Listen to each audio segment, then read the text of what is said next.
Jo, po i son, po do marr patjetër, dëgjoj son. Përplasja mes mazhorancës dhe opozitës nuk mungoi as këtë herë në komisionin e posaçëm të reformës territoriale.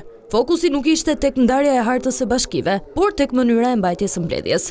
Ishte opozita ajo që pas disa minutash pushimi u rikthye me akuza se socialistët marrin vendime pa pëlqimin e tyre.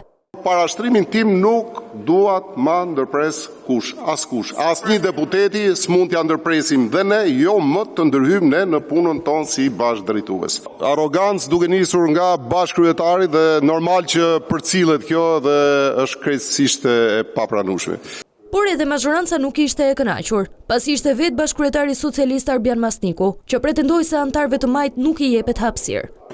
Nuk mund të vazhdohet në mënyrë sistematike me abuzimin sistematik nga ana e opozitës me hapësirën që ju është lejuar. Ju është dhënë në mënyrë sistematike për të folur sot, jemi në orën e dytë, nuk i është dhënë akoma fjala një personit vetëm nga ana mazhorancës. Debatet me socialistëve dhe demokratëve u bën dhe më të forta. Bëre parashtrimin, more fjalën. Patjetër do e fus në xhep tani. Më herët, kryetarët e bashkive të ftuar për një dëgjes gjatë komisionit sollën dhe shqetësimet e tyre sa i përket institucioneve që ata drejtojnë, duke theksuar se nevojiten më tepërfonda si dhe shtim të burimeve njerëzore, në mënyrë që qytetarët të marrin shërbime cilësore.